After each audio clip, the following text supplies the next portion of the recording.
तो यहाँ पे हम प्रोबेबिलिटी और रैंडम वेरिएबल देखेंगे, कुछ मतलब शॉर्ट में इंसाइट लेंगे। ओके, मतलब एक फीलिंग बनाएंगे कि इसके अंदर क्या होता है, कुछ इंपॉर्टेंट चीज़ें, और मतलब किसी बुक के पेजेस के थ्रू करेंगे। ओके, तो प्रोबेबिलिटी रहेगा बेसिक्स और फिर रैंडम वेरिएबल के हमारे बेसिक्स रहेंगे। तो बस मतलब एक देखेंगे ऊपर से नीचे करते हुए, जैसे कि all the signals were describe by some fix mathematical equations. जो हम सिग्नल बात करते हैं, जो हम निकाल सकते हैं, such type of signals are deterministic signal. तो कुछ मतलब अलग अलग तरीके के सिग्नल होते हैं, एक उसका टाइप है डिटर्मिनिस्टिक सिग्नल। और there is one other class of signals the behaviour of which can't be predicted, जिसका बिहेवियर प्रिडिक्ट नहीं कर सकते, such type of signals are called random signal. उसी रैंडम सिग्नल से हमारा रैंडम वेरिएबल्स बनते हैं, रैंडम प्रोसेस बनता है, ये सब उसी में आता है। ये सारी चीज़ें इस चैप्टर में है हमारा, ठीक है। Probability, basic properties, conditional probability, ठीक है। रैंडम वेरिएबल यहाँ से है, ठीक है। फिर पीडीएफ है हमारा, और सीडीएफ हो गया, क्यूमुलेटिव डिस्ट्रीब्यूशन फंक्शन। फिर पीडीएफ ये है, ये तो प्रोबेबिलिटी फंक्शन है, अच्छा। और ये प्रोबेबिलिटी डेंसिटी फंक्शन पीडीएफ यहाँ है, जॉइंट क्यूमुलेटिव डिस्ट्रीब्यूटिव फंक्शन। इस तरीके से हमारा ये distribution, uniform, Gaussian normal distribution, Rayleigh distribution, correlation, ठीक है, correlation function, random process, center limit theorem, spectral density. तो ये सारी चीज़ें इसके अंदर है, इस चैप्टर के अंदर पूरा प्रोबेबिलिटी का थोड़ा सा पार्ट और हमारा रैंडम प्रोसेस का। ओके, तो these signals are called random signals, यहाँ पे पढ़ रहे हैं, because the precise value of these signals can't be predicted in advance before they actually occur. उसके होने के पहले हम उसको सही तरीके से प्रिसाइज वैल्यू उसकी नहीं बता सकते हैं, इसलिए ये रैंडम सिग्नल है, ठीक है। और electromagnetic interference is the major source of random noise. तो रैंडम नॉइज जो होती है उसका मेजर सोर्स ईएम वेव्स हैं। ये तो ज़्यादा कुछ है नहीं। उसके बाद आते हैं जब प्रोबेबिलिटी में आते हैं, प्रोबेबिलिटी में हम एक बेसिक डेफिनेशन बात करते हैं। एक्सपेरिमेंट किसको कहते हैं? An experiment is defined as a process which is connected to get some result. कुछ रिजल्ट पाने के लिए जो हम काम करते हैं उसको हम एक्सपेरिमेंट कहते हैं। जैसे कि an experiment is sometimes call a trial, तो एक्सपेरिमेंट को हम ट्रायल भी कहते हैं, okay. And as an example, throw of a coin, coin को उछालना एक एक्सपेरिमेंट है या फिर एक ट्रायल है, मतलब एक ही चीज़ों के दोनों। दिस ट्रायल रिजल्ट हैं, इसके दो आउटकम हो सकते हैं, इस ट्रायल के या एक्सपेरिमेंट के, जो भी आप बोलना चाहें। हेड आएगा, टेल, या तो सॉरी कॉइन या तो टेल आएगा, दोनों में से एक आएगा, okay. Similarly drawing a card from a well shuffled pack, वो भी हमारा एक एक्सपेरिमेंट है। तो वहाँ पे भी 52 पॉसिबल आउटकम्स हो सकते हैं, क्योंकि एक डेक ऑफ कार्ड में 52 कार्ड होते हैं। तो ये सारे के सारे क्या है? एक्सपेरिमेंट हैं। और the outcomes of an event are equally likely.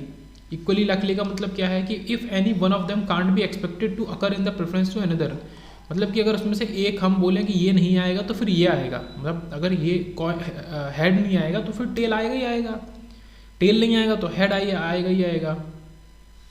सो यहाँ पे क्या कह रहा है कि both have same probability of 50 of 50%, मतलब दोनों में से एक तो होगा ही होगा, दोनों की पॉसिबिलिटी हमारी 50% की बात कर रहा है। तो such type of outcomes are equally likely outcome. तो ये डेफिनेशन हो गई इक्वली लाइकली आउटकम की। उसके बाद बात करते हैं सैम्पल स्पेस की।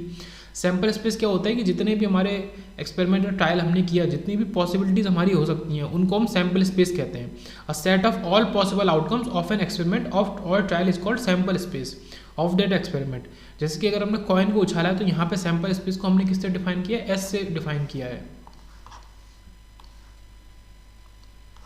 ओके। तो यहाँ पे इस तरीके से लिखते हैं, ये हेड और टेल दो हमारे पॉसिबल आउटकम हो सकते हैं। तो हेड और टेल सैम्पल स्पेस है हमारा। सैम्पल स्पेस में जितने भी पॉसिबल आउटकम होंगे सब हमें लिखने पड़ेंगे, H for head, T for tail. तो ये तो क्या तब की बात है जब हमने एक कॉइन को उछाला हुआ है। अगर इसी की जगह हम दो कॉइन को करते हैं तो यहाँ पे सैम्पल स्पेस हमारा क्या आएगा? यहाँ पे सैम्पल स्पेस में ये चीज़ हो जाएगा कि जैसे हमारा हेड और हेड आ सकता है, हेड और टेल आ सकता है, टेल और हेड आ सकता है, और टेल और टेल आ सकता है। मतलब ये दो अलग अलग कॉइन है। पहला वाला कॉइन है, ये पहले वाले कॉइन के हमारी दो ही पॉसिबिलिटी है ना, या तो हेड आएगा वो, या तो टेल आएगा, तो उसके केस हो गए। ये उस तरीके से है जैसे आप डिजिटल सर्किट्स में टेबल बनाते हैं तो 0 0 0 1 1 0 1 1, ये उस तरीके से कुछ है। जो डिजिटल सर्किट जिसने सही से पढ़ा है तो उसके लिए प्रोबेबिलिटी में ये चीज़ उतनी मुश्किल नहीं है, ओके। तो ये सैम्पल स्पेस की बात हो गई। तो हमारा sample space head head, head tail, tail head, इस तरीके से होता है। अब यहाँ पे बात करेंगे कि अगर तीन कॉइन्स को हमने साइमल्टेनियसली उछाला है तो क्या होगा। तो जैसा कि हम डिजिटल के अंदर टेबल बनाते हैं, कैसी बनाते हैं, ठीक है, 0 0 0 0 0 1, ठीक है, 0 1 0, इस तरीके से। तो ये वही चीज़ है कि आपके अगर तीन है तो हर एक मतलब आउटकम में तीन चीज़ें होनी चाहिए, तीन हमारे वैल्यू होनी चाहिए, ठीक है। हेड हेड हेड, या फिर हेड हेड टेल, या हेड टेल हेड, इस तरीके से, या फिर आखिरी में टेल टेल टेल।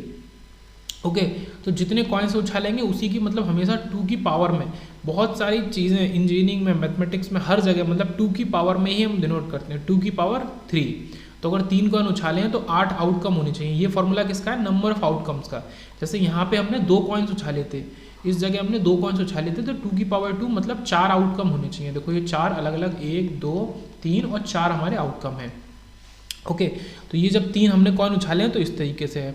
फिर बात करते हैं इवेंट की। The expected subset of the sample space और happening is called an event.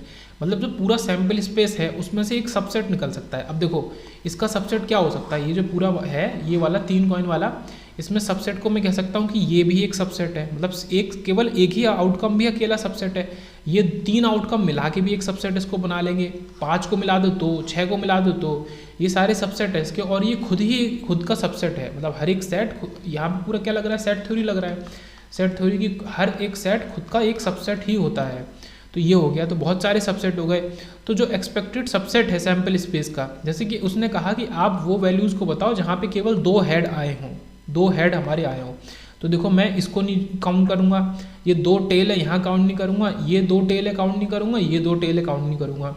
तो वो जो पॉसिबिलिटी पूछ रहा है, वो एक्सपेक्टेड सबसेट जो पूछ रहा है वो हमारा इन 4 से मिलके बनेगा। इसमें क्या है, 2 हेड है या उससे ज़्यादा हेड है। अगर वो कहता है कि नहीं आप ऐसी पॉसिबिलिटी बताओ जहाँ पे केवल 2 हेड है, ओके, तो फिर आप ये 3 केस ही लोगे, फिर आप इसको छोड़ दोगे, ये नहीं होगा और बाकी ये तो होंगे ही नहीं। तो ये अलग अलग आपके एक्सपेक्टेशन के हिसाब से जो सबसेट बनता है किसका, सैम्पल स्पेस का, उसको हम इवेंट कहते हैं। Okay, subset of sample space और happening is called an event. As an example let us consider an experiment of throwing a cubic dice.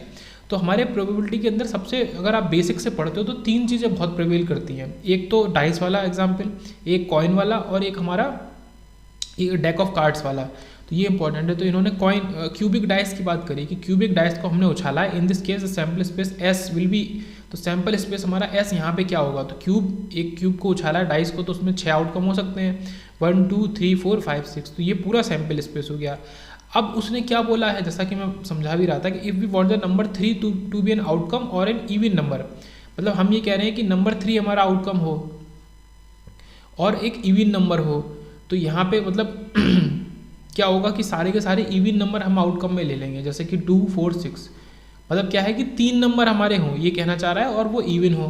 तो ये जो इस पूरे सेट का ये जो सेट है इसका जो ये सबसेट बना, ये क्या है, सबसेट, और हमारा एक्सपेक्टेड सबसेट, हमने एक कंडीशन वहाँ पे लगाई है, तो ये हमारा क्या कहलाएगा, ये इवेंट कहलाएगा। ये सबसेट हमारा इवेंट है, और ये पूरा का पूरा हमारा ये क्या है, सैम्पल स्पेस है।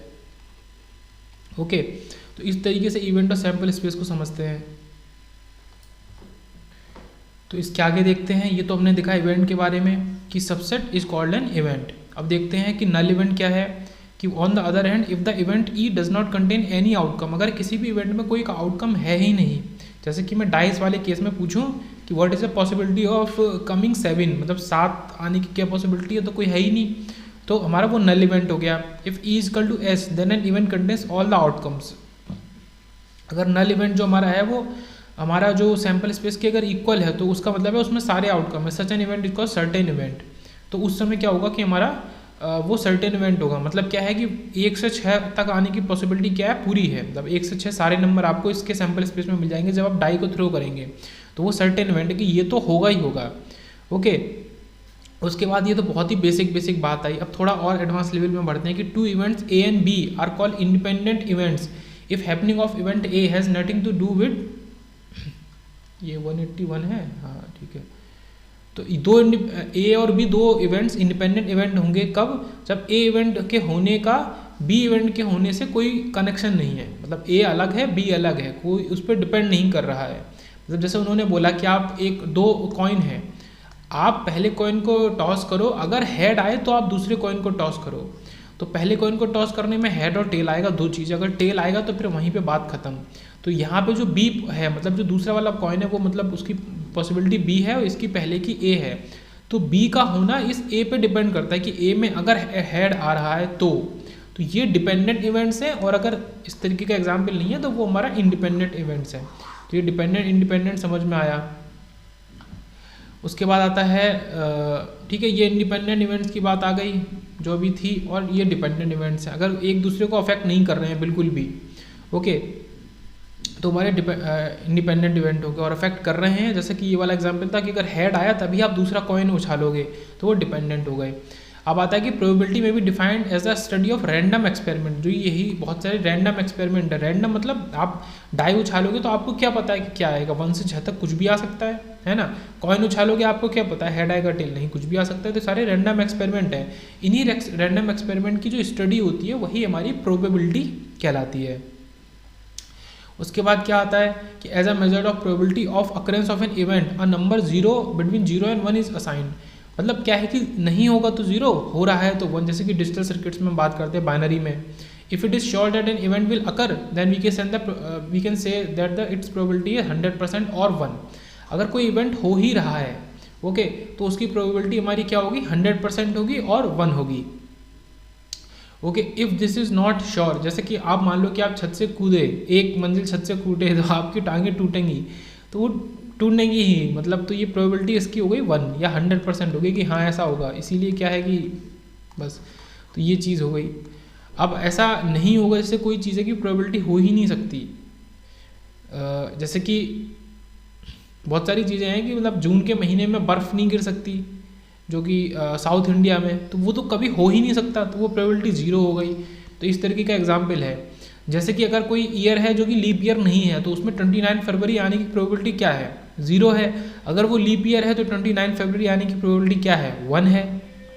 ओके, तो actually it is 1/4 since it's अगर एवरी, मतलब हर 4 साल में एक लीप ईयर आता है, तो लीप ईयर आने की प्रोबेबिलिटी क्या होगी, 1/4 हो गई कि 4 में से एक ही बार आएगा। अब यहाँ पे हमारा पहला फॉर्मूला शुरू होता है कि प्रोबेबिलिटी अगर किसी इवेंट की जो कि ए है निकाल रहे हैं, तो यहाँ पे ऊपर आएगा number of possible favourable outcomes upon total number of outcomes. जैसे कि वही वाला एग्जांपल है कि आपने हेड टेल हेड और टेल टेल। अब आप कह रहे हो कि कितने बार डबल हेड आएंगे, तो केवल एक बार आएगा। टोटल कितने हैं, और मतलब आउटकम्स 4, तो डबल हेड आने की क्या प्रोबेबिलिटी हो गई, 1/4। तो सिंपल इस तरीके से प्रोबेबिलिटी निकाल सकते हैं, कोई दिक्कत ही नहीं है। In tossing of a die and even number can occur in 3 ways, 3 तरीकों से आ सकता है। Out of 6 equally likely ways, मतलब 6 तो आने, मतलब डाई को उछालोगे तो 6 तो आ ही सकते, मतलब 6 अलग अलग आउटकम तो आ ही सकते हैं। पर इवन नंबर आने की प्रोबेबिलिटी हमारा 3, मतलब 3 बार आ सकती है, टोटल 6 तो 50% है। आप डाई को उछालोगे तो पूरी 50% प्रोबेबिलिटी है कि एक इवन नंबर तो आएगा। ओके, ये बेसिक, सबसे बेसिक जो फॉर्मूला हो गया प्रोबेबिलिटी का वो ये है। उसके बाद आता है कुछ प्रोबेबिलिटी की प्रॉपर्टीज, जैसे कि as discussed earlier the sample space as contains all possible outcomes of an experiment, also an event is a subset of the sample space. एक इवेंट सैंपल स्पेस का सबसेट है। 2 events are said to be mutually exclusive, ठीक है, ये बहुत important word आ रहा है, mutually exclusive. 2 event mutually exclusive कब होंगे, if the occurrence of one of them precludes the occurrence of other. अगर एक के होने के बाद ही दूसरा हमारा होगा तो वो म्यूचुअली एक्सक्लूसिव होंगे, या फिर सिंपल भाषा में बोले तो डिपेंडेंट इवेंट होंगे, जो हमने ऊपर पढ़ ही लिया है। तो इसी बात को एक एग्जाम्पल से समझ लेते हैं कि for example in tossing of a coin events head and tail are mutually exclusive, मतलब एक दूसरे पर डिपेंड करते हैं। मतलब डिपेंड कैसे करते हैं, अगर हेड आएगा तो फिर वो टेल नहीं आएगा ना, मतलब टेल आ रहा है तो हेड नहीं आ रहा है, मतलब हेड कब आएगा, जब टेल नहीं आ रहा होगा, ये चीज़ है। In throw of a die, second example, the occurrence of number 4 will automatically exclude the occurrence of numbers 1 2 3 5 6। अगर 4 आ रहा है तो फिर 1 2 3 4 5 6, मतलब 1 2 3 5 6 नहीं आएंगे किसी भी कीमत पे। तो एक्सक्लूसिव इवेंट हो गई, म्यूचुअली एक्सक्लूसिव इवेंट हो गई, या तो ये या तो वो, इस तरीके से हिंदी में बोलेंगे। और डिपेंडेंट भी बोल सकते हैं। If an event contains all the outcome then it is called an certain event, ठीक है, ये पहले ही पढ़ लिया था। Then probability of this event is unity, अगर कोई इवेंट सर्टेन इवेंट है उसमें सारे आउटकम है तो उसकी प्रोबेबिलिटी 1 हो गई, ठीक है, ये तो प्रोबेबिलिटी ऑफ सर्टेन इवेंट हमारी 1 हो गई। एक्सक्लूसिव का मतलब क्या है कि एग्जाम्पल हेड आया तो टेल नहीं आ सकता, मतलब वही जो मैं बोल रहा हूँ, हेड आया तो टेल नहीं आ सकता, टेल आया तो हेड नहीं आ सकता।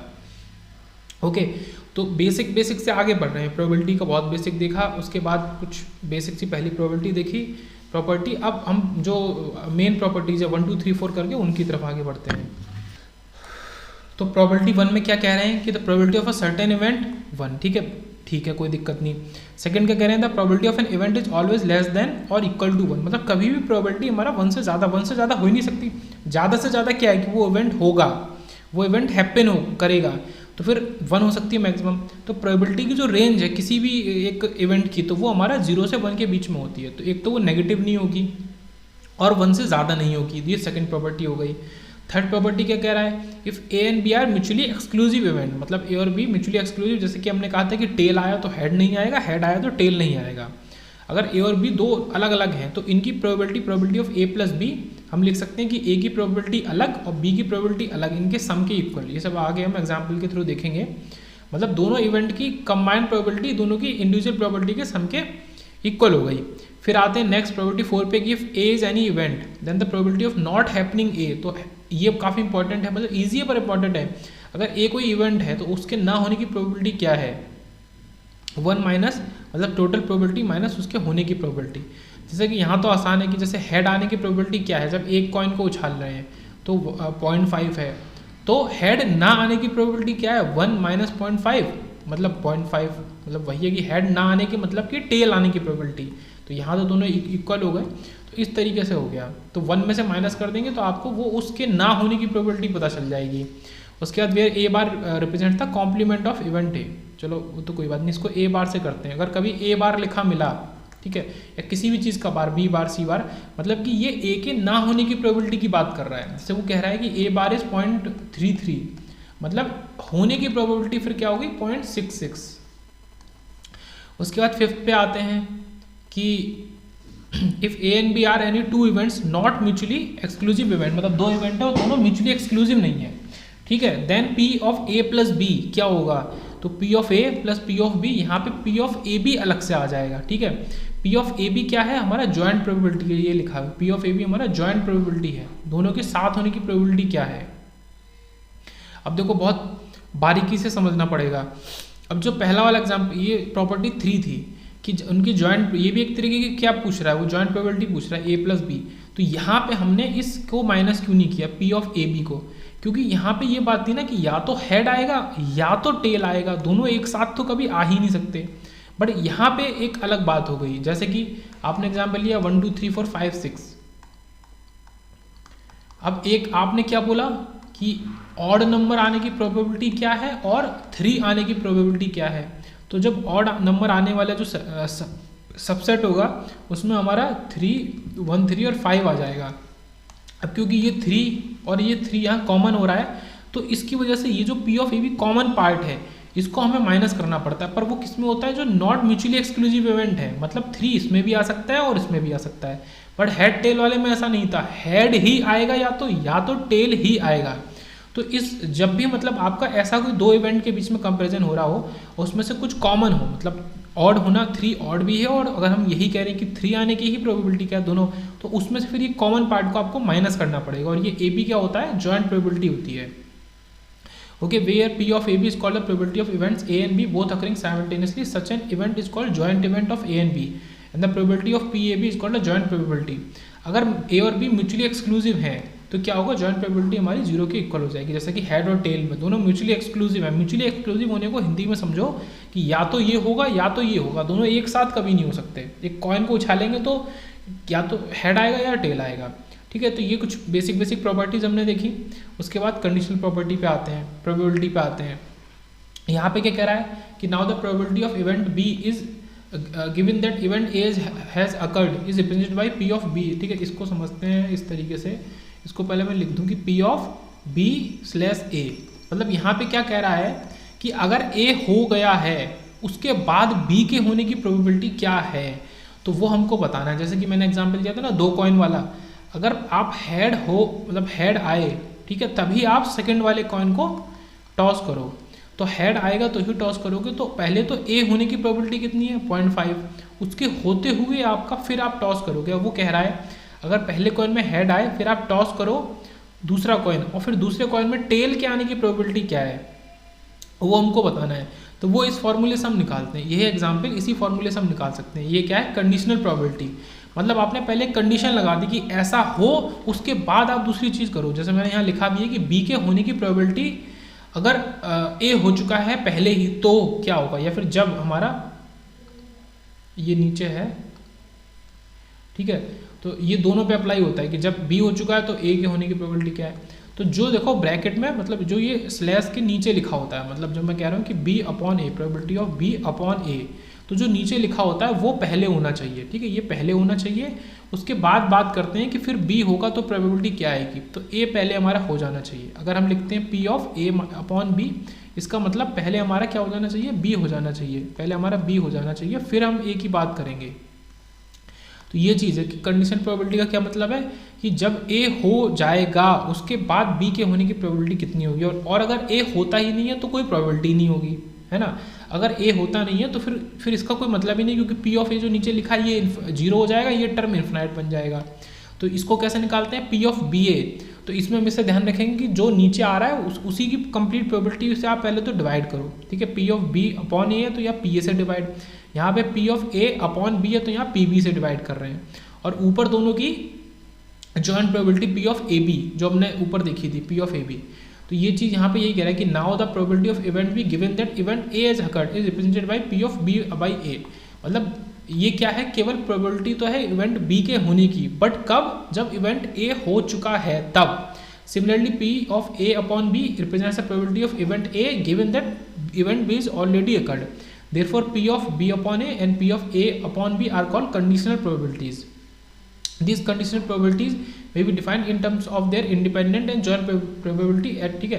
तो ये independent probability है A की, ये क्या है, ये जो independent शब्द इसी के लिए तो इस्तेमाल किया है, ये नीचे वाला ये independent probability है, और ये हमारी joint probability है ऊपर वाली दोनों में, ठीक है। तो joint probability ऊपर लिखनी है, नीचे जो आपका पहले हो जाना चाहिए उसके बाद आप दूसरे को करोगे तो वो डिनोमिनेटर में लिखोगे, ये याद रखेंगे। ओके, बी के होने की प्रोबेबिलिटी अगर ए हो चुका है पहले ही तब जो प्रोबेबिलिटी वो हमको बतानी है। और at this point it may be noted that joint probability has commutative property, मतलब पी ऑफ ए बी जो है वो हमेशा पी ऑफ बी ए के इक्वल होगा। इसीलिए कि देखो यहाँ पे पी ऑफ ए बी ऊपर लिखा है, और इसको मैं येलो से करूँ, यहाँ पे पी ऑफ ए बी लिखा है और यहाँ पे भी पी ऑफ ए बी लिख दिया है, क्योंकि पी ऑफ बी ए आप लिखोगे तो वो बराबर ही है पी ऑफ ए बी और P of B A. Okay, फिर ये तो जॉइंट कंडीशनल प्रोबेबिलिटी की बात आई, ऊपर जॉइंट प्रोबेबिलिटी की बात आई। उसके पहले हमने क्या है, म्यूचुअली एक्सक्लूसिव इवेंट के बारे में देखा, डिपेंडेंट इंडिपेंडेंट इवेंट के बारे में देखा, ये सब हमने देखा।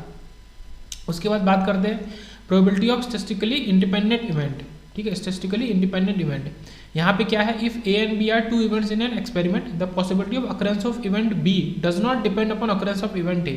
तो एक तो कंडीशनल प्रोबेबिलिटी है जहाँ पे इवेंट बी के होने की प्रोबेबिलिटी ए पे डिपेंड कर रही है कि अगर ए हुआ तभी बी होगा, वरना तो बी के होने का कोई मतलब नहीं है। और अगर डिपेंड ना कर रही हो तो उस केस में हम इसको क्या बोलते हैं, स्टैटिस्टिकली इंडिपेंडेंट इवेंट, और इसमें स्टैटिस्टिकली वर्ड भी अलग से आता है। ओके, तो इसके बाद नेक्स्ट देखते हैं कि possibility of occurrence event B does not depend upon occurrence of event A, then this events two events A and B are called statistically independent event. इसको कैसे करेंगे, यहाँ पे P of B by A equal to P of A B upon A, पर वो ए पे depend ही नहीं कर रही है तो डायरेक्ट पी ऑफ बी के इक्वल हो जाएगा। तो ये इंडिपेंडेंट इवेंट है।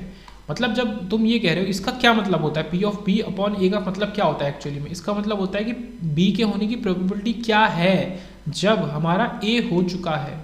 तो ए हो चुका है उसके ऊपर ठीक है आता है, पर यहाँ पे हमने जब ये इंडिपेंडेंट इवेंट है तो ए पे डिपेंड ही नहीं कर रहा अभी, तो P of B by A already हमारा पी ऑफ बी ही बन जाएगा। या हम बोले कि P of A by B हमारा क्या हो जाएगा, वो डायरेक्ट हमारा पी ऑफ ए बन जाएगा अगर ए और बी दोनों स्टैटिस्टिकली इंडिपेंडेंट इवेंट है तो ये पी ऑफ ए बन जाएगा, इसमें ब्रैकेट। तो इस तरीके से करेंगे तो स्टैटिस्टिकली इंडिपेंडेंट इवेंट को तो आसानी से सॉल्व किया जा सकता है। और यहाँ पे क्या होता है कि पी ऑफ ए बी जो है वो हमारा P of A into P of B दोनों के प्रोडक्ट के इक्वल हो जाता है। The probability of event given that event B is already happened is expressed as. तो यहाँ पे क्या कह रहा है कि ए के होने की प्रोबेबिलिटी जब हमारा बी ऑलरेडी हो चुका है तो बी पर डिपेंड ही नहीं कर रहा है जब, तो वो केवल पी ऑफ ए के इक्वल ही हो जाएगा। तो ये चीज़ आ गई। यहाँ पे पी ऑफ ए बी किसके equal, P of A into P of B के इक्वल हो गया। अब कुछ एग्जाम्पल्स देखते हैं जिससे थोड़ा सा चीज़ें और क्लियर होंगी। और ये तो हम पहले से देखते आ रहे हैं, और का मतलब प्लस, एन का मतलब मल्टीप्लाई, ठीक है। और का मतलब हमारा क्या हो गया, पैरेलल, और एंड का मतलब हमारा क्या हो गया, सीरीज। पहला क्वेश्चन है, box contain 3 red 4 white 5 black ball. एक बॉक्स में इतनी बॉल है, कितनी बॉल है टोटल, 4 3 7 5 12, टोटल 12 बॉल्स हैं बॉक्स के अंदर। ये बॉक्स है तो इसमें हमारा ठीक है इतनी बॉल्स है। 1 ball is drawn at a random, randomly एक बॉल निकाली। Find the probability that it is red, पहला नॉट ब्लैक, ब्लैक और वाइट, ये 3 केसेस दिए हैं। तो पहला वो कह रहा है कि एक बॉल निकाली केवल, वो उसके रेड होने की प्रोबेबिलिटी क्या है, तो किसी और पे डिपेंड नहीं कर रही अभी, मतलब बहुत ही बेसिक लग रहा है।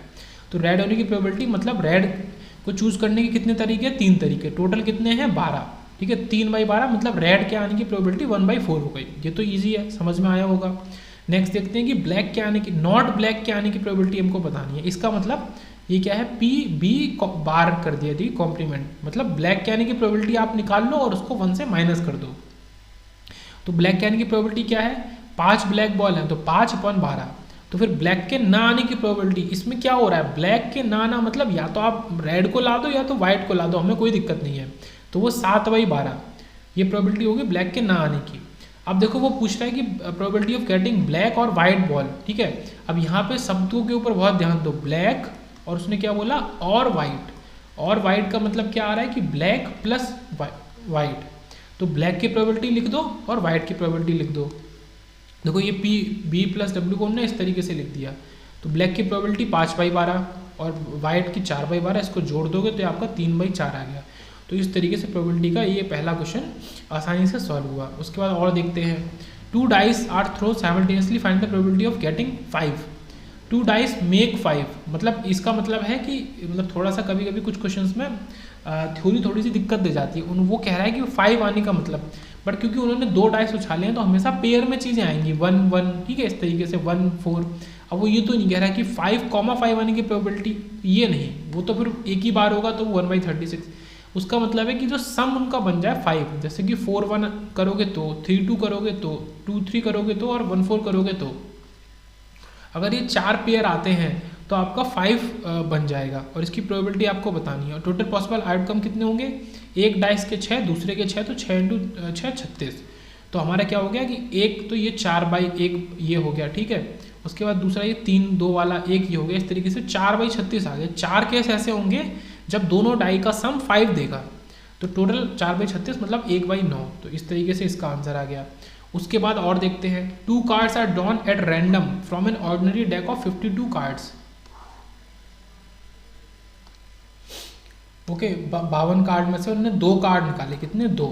Obtain the probability that 1 card is a diamond and the other card is a heart. तो ये बताना है कि एक कार्ड हमारा डायमंड है, एक कार्ड हमारा हर्ट है, ठीक है। कार्ड में क्या होता है, जो कार्ड 52 होते हैं उसमें 13 कार्ड हमारे डायमंड के हो गए, 13 हमारे हर्ट के हो गए, 13 हमारे क्लब के हो गए और 13 हमारे स्पेड के हो गए। ओके इस तरीके से होते हैं। अब हर 13 में से एक हमारा एस होता है, एक किंग होता है, एक क्वीन होती है और एक जोकर होता है। बाकी हमारा फिर 2 से लेकर 9 तक कार्ड होते हैं। तो ये हमारे 13 इस तरीके से होते हैं।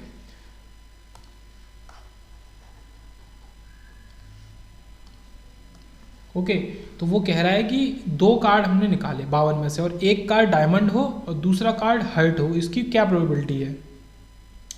तो यहाँ पे कितने टोटल वेज होंगे, since 2 cards are drawn there are 52 × 51, मतलब जब आपने पहला कार्ड निकाला तो 52 पॉसिबल वेज थी। जब आपने पहला निकाल ही लिया, अब कितने कार्ड बचे निकालने को, आपके पास ऑप्शन कितने बचे, एक कम हो गया ना, 51 बचे। और ये देयर आर, ठीक है, और अपॉन 1 × 2, पहले आपने एक कार्ड निकाला। ये कुछ इस तरीके से कह रहा है कि पहले आपका 52/1 पॉसिबिलिटी थी, फिर आपका 51/ ये दूसरा निकालने 2। तो इस तरीके से कुल 1326 वेज आ गए आपके 2 कार्ड को निकालने के डेक में से।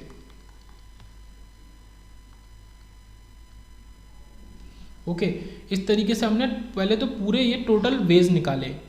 अब उसमें क्या है, अब हमें ये बताना है कि कितने तरीके होंगे जिसमें से एक डायमंड हो और दूसरा कार्ड हमारा हर्ट का हो। तो एक अगर डायमंड को निकालने की प्रोबेबिलिटी क्या है 13/52 और दूसरे उसको निकालने की प्रोबेबिलिटी क्या है हमारी 13/51। देखो इसको करते हैं, जो जिस तरीके से हम समझ रहे हैं उस तरीके से सॉल्व करते हैं। ये सब छोड़ो, बिल्कुल मैं बताता हूँ। पहला कार्ड आप निकालोगे, आपके सामने 52 कार्ड ये ऐसे रखे हैं, बहुत सारे कार्ड रखे हैं, 52 कार्ड रखे हैं, ओके टोटल। अब उसमें से कितने तरीके हैं कि एक आप डायमंड को चूज़ करो, डायमंड के कार्ड कितने हैं 13, तो 13 तरीके हैं और टोटल कार्ड कितने हैं 52। अब हर्ट को चूज करने के कितने तरीके हैं, फिर से डायमंड तो एक आपने निकाल लिया, डायमंड तो 12 बच गए, लेकिन हर्ट तो पूरे के पूरे 13 बचे हैं, तो 13, लेकिन टोटल कार्ड कितने बचे, वो बचे 51। तो बस इसी से आपका आंसर मिल जाएगा। इसी तरीके से करते हैं। यहाँ पे जो इन्होंने ये किया है, ये यही किया 13 × 13, और ये 1326 कैसे बना था 52 × 51 से, ये क्या दे देगा 13/102। तो ये हमारा आंसर आ जाएगा। यहाँ तक तो समझ में आया, बट यहाँ पे एक चीज़ और लग रही है, वो क्या है, जब आप इसमें देखोगे तो देखो ये 2 से मल्टीप्लाई होगा और यहाँ पे 2 से डिवाइड किया है, वो क्यों किया है वो बहुत ज़रूरी है। ओके, ये जो मैंने लिखा 13/52 × 13/51 × 2 भी आपको इंटू 2 भी आपको करना पड़ेगा। वो इसलिए करना है कि जब आप चूज़ कर रहे हो तो वो 2 पेयर बनेंगे, या तो पहले डायमंड और फिर हर्ट, या पहले हर्ट और फिर डायमंड। इस वजह से ये आपका 2 से और मल्टीप्लाई होगा, तो इससे ये आपको क्या दे देगा, ये आपको फाइनल वैल्यू दे देगा 13/102, इसको सॉल्व करके।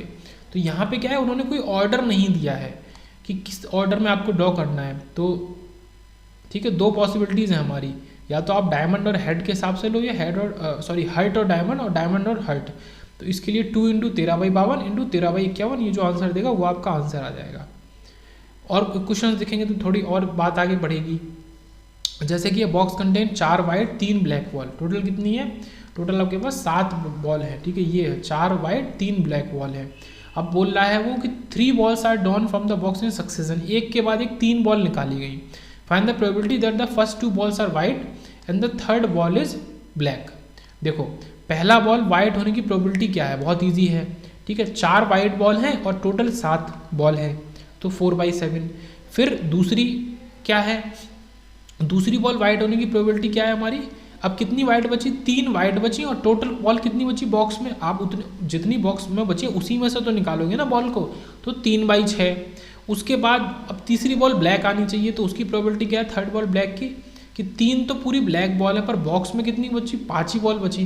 मतलब जब आपने ये निकाल ली, ये 2 वाइट निकाल ली, तो बॉक्स में 5 बॉल बची हैं, और 5 में से 3 आपकी ब्लैक हैं और आपकी 2 वाइट बची हैं, है ना, क्योंकि वो तो हमें पता है ना कि हमने किसको बाहर निकाला है।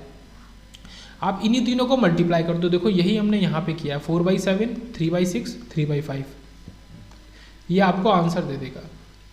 तो ये इतना झालमझोल इस सब की कोई ज़रूरत नहीं है, इतने आसानी से डायरेक्ट हम आंसर निकाल सकते हैं। पहले आपको देखना होता है टोटल कितने तरीके हैं आपको चूज़ करने के, और अपॉन पहले मतलब उस चीज़ को चूज़ करने के, मतलब एक वाइट बॉल को निकालने के 4 तरीके हैं, क्योंकि 4 बॉल हैं, 4 में से एक कोई भी वाइट, और टोटल कितने हैं 7 बॉल्स हैं। तो इस तरीके से सॉल्व करते हैं। और क्वेश्चन देखते हैं, यहाँ पे क्या है, 5 वाइट 3 रेड 2 ब्लैक बॉल है। ठीक है, ये 5 वाइट 3 रेड 2 ब्लैक बॉल है।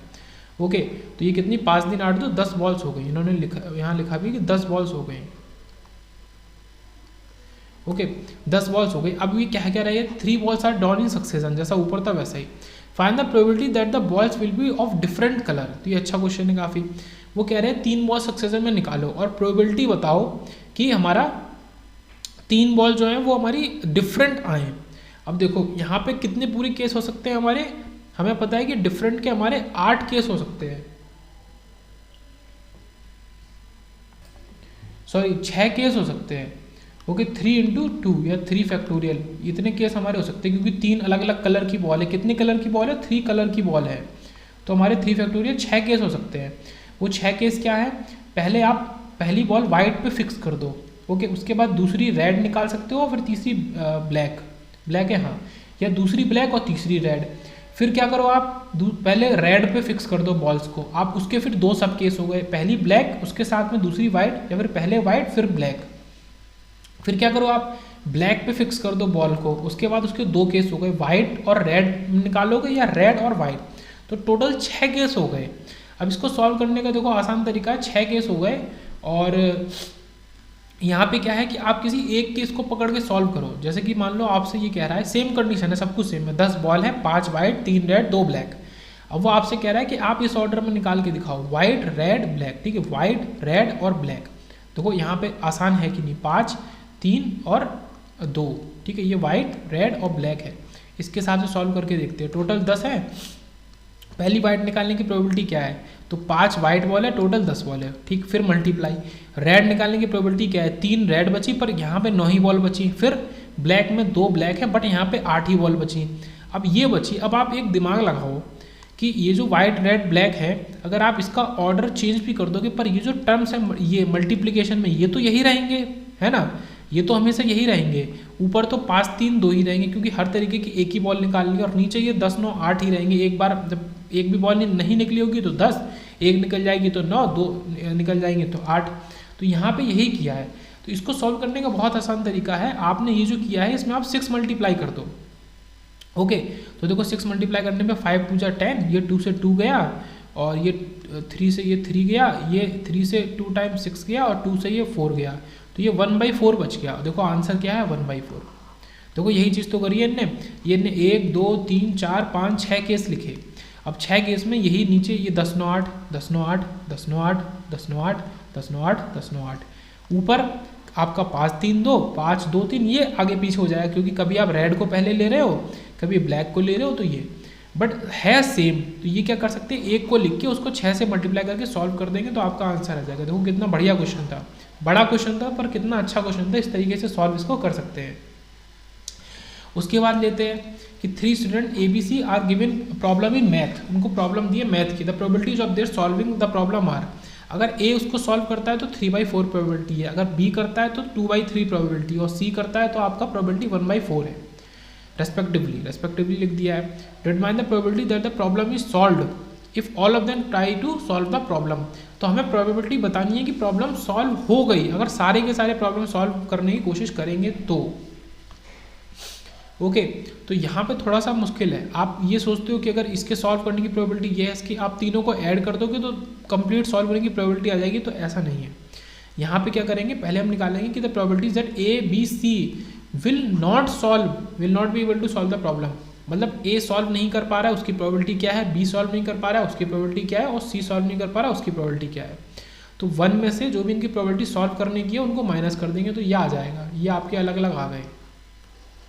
अभी हमने यहाँ पे लिख लिए तो 1/4 1/3 और 3/4 आपकी प्रोबेबिलिटीज आ गई कि हमारा ABC सॉल्व नहीं कर सकते हैं, तो हमारा प्रोबेबिलिटी इससे मल्टीप्लाई होकर निकल आएगी। ठीक है, यहाँ पे सॉल्व होने की प्रोबेबिलिटी में मल्टीप्लाई करके आपको आंसर नहीं मिलेगा, सॉल्व नहीं होने की प्रोबेबिलिटी में मल्टीप्लाई करके आपको आंसर मिलेगा, ये समझने वाली बात है। That no one will able to solve the problem, कि कोई प्रॉब्लम सॉल्व नहीं कर सकता। तो ये जो तीनों की इंडिविजुअल प्रोबेबिलिटी है सॉल्व ना करने की, उनको मल्टीप्लाई कर दिया, तो ये हमें 3/48 दे दिया। अब 3/48 प्रोबेबिलिटी ये बता रही है कि प्रॉब्लम कोई भी सॉल्व हमारा नहीं कर पा रहा है। तो अगर ये तो नहीं वाली प्रोबेबिलिटी है, अगर इसी को फिर से 1 से माइनस कर देंगे तो हमें क्या पता चल जाएगा कि हमारा तीनों के एफर्ट से प्रॉब्लम सॉल्व हो गई। वो फिर यहाँ पे क्या 3/48 को फिर से 1 में से माइनस कर दिया तो 45/48 या 15/16, तो ये आया। तो यहाँ पे बेसिक फार्मूला की बात क्या हो रही थी कि 1 माइनस आपका no one solve the problem, कि कोई प्रॉब्लम सॉल्व नहीं कर सकता।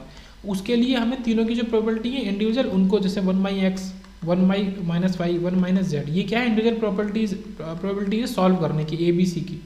पहले तीनों को माइनस करके मल्टीप्लाई करो और जो आंसर आए उसको फाइनल फिर 1 से माइनस कर दो, यह आपका आंसर दे देगा। उसके बाद नेक्स्ट चलते 4.7 पे। यहाँ पे क्या है, box contain 3 white balls W1 W2 W3। अच्छा, यहाँ पे इनका नाम देने का क्या मतलब है कि अभी ये डिफरेंट है, मतलब बॉल्स वाइट, तो बॉल वाइट तो है बट उस पर मैंने लेबल चिपका दिया है कि ये पहली वाली वाइट, ये दूसरी वाली वाइट, ये तीसरी वाली white. And 2 red balls R1 और R2, 2 balls are drawn in succession at random. ठीक है, 2 बॉल निकाली गई। Find the probability that the first drawn ball is white and the second drawn ball is red.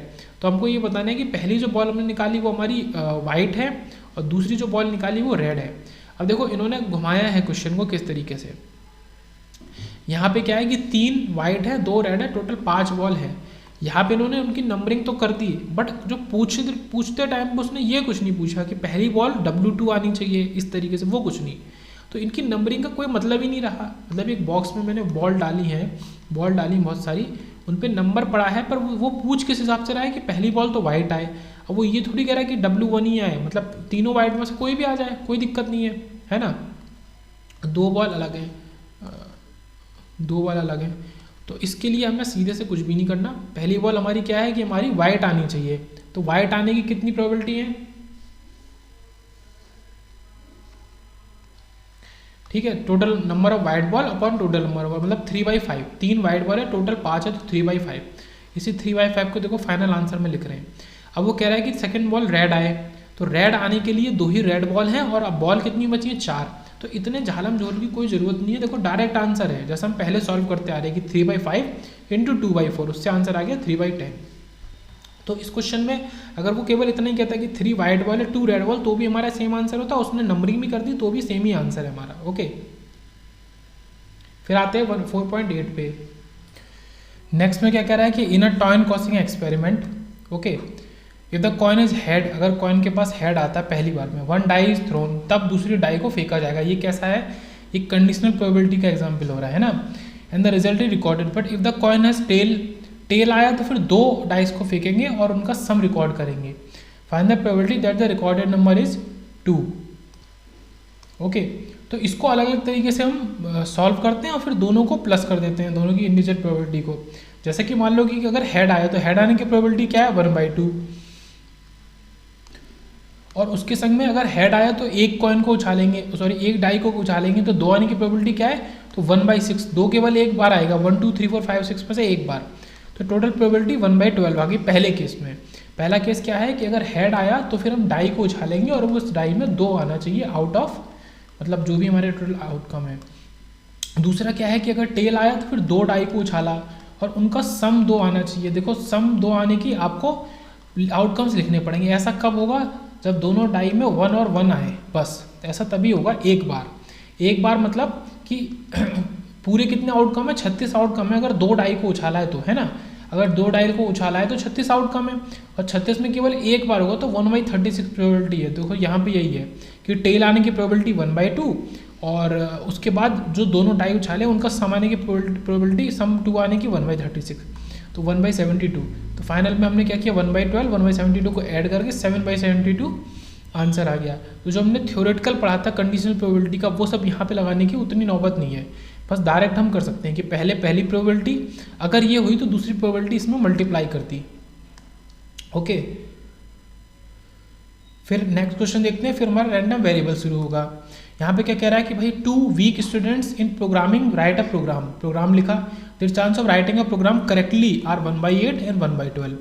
Now if the probability of making a 1/8 मतलब कि अगर पहला student 8 बार programme लिख रहा है तो केवल एक बार सही करेगा, दूसरा स्टूडेंट अगर 12 बार प्रोग्राम लिख रहा है तो एक बार सही करेगा। Now if the probability of making a common error, एक कॉमन एरर करने की प्रोबेबिलिटी, ठीक है, कॉमन एरर मतलब कि वो गलती इसने भी करी और उसने भी करी, तो वो हमारा 10,001 है, and they get the same answer, मतलब उन्होंने कॉमन एरर किया, उनको सेम आंसर मिला।